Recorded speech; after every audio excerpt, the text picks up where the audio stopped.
Seul sur Mars oblige Matt Damon à survivre sur la planète rouge. Mais le film se base-t-il sur des faits plausibles? Seul sur Mars est un film de science-fiction réalisé par Ridley Scott. Il s'agit de l'adaptation du roman du même nom d'Andy Weir, paru en 2011. On y suit une mission spatiale dont l'objectif est d'atteindre Mars pour y implanter un laboratoire habité afin d'analyser la planète. Arrivés sur place, les astronautes sont victimes d'un viol orage et retournent dans leur navette. Présumé décédé, Mark Watney, Matt Damon, se retrouve seul et va devoir rivaliser d'ingéniosité pour survivre dans ce milieu plus qu'hostile. Ne perdant pas l'espoir d'être secouru, il va également devoir trouver un moyen de contacter la Terre.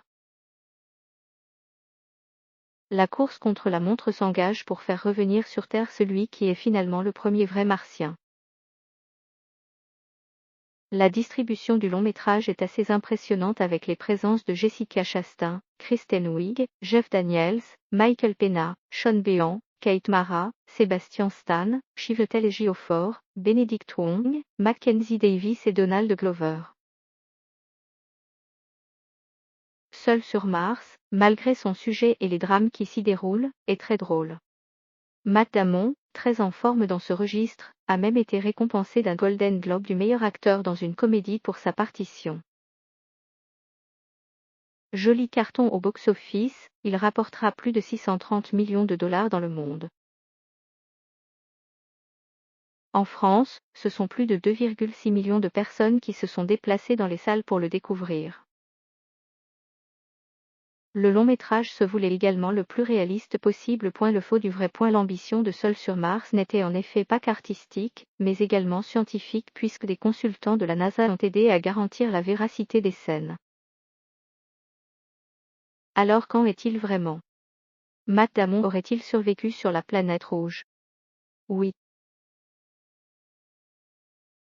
Et non.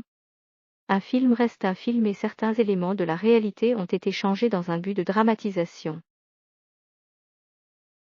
Le système de recyclage de l'eau, tout comme le climat de la planète sont réalistes.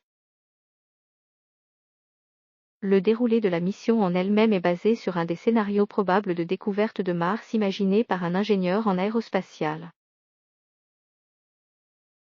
Elle imagine un vaisseau principal, un habitat sous pression, ainsi qu'un MAV, Mars Ascent Vehicle, pour quitter le sol et assurer la remontée en orbite jusqu'au vaisseau principal.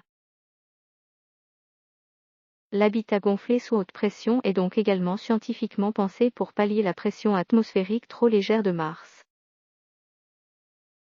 Concernant la force mentale du personnage qui ne panique pas malgré la situation, les entraînements subis par les astronautes les préparent, sur le papier, à de telles situations désespérées. Toutes ces parties sont donc plausibles. D'autres le sont un peu moins. La tempête de sable au début du film, si elle avait lieu, ne serait pas aussi dangereuse. L'atmosphère martienne est 100 fois plus fine que sur Terre. La plus grosse des tempêtes serait donc ressentie comme une légère brise. Les poussières soulevées seraient de plus très fines, et non de l'ordre du gravier comme dans la Seine. Une autre différence avec la réalité, le sol de Mars est beaucoup plus plat que le film ne le laisse penser avec toutes ces montagnes. Il y a des centaines de kilomètres carrés de plaine désertique sans aucun relief. Autre point de discordance, si le Soleil se couche sur Mars, il devrait être bleu. Seul sur Mars est donc dans ses grandes lignes assez proche de la réalité d'une telle mission. Les quelques écarts le sont surtout pour l'intérêt dramatique de l'histoire.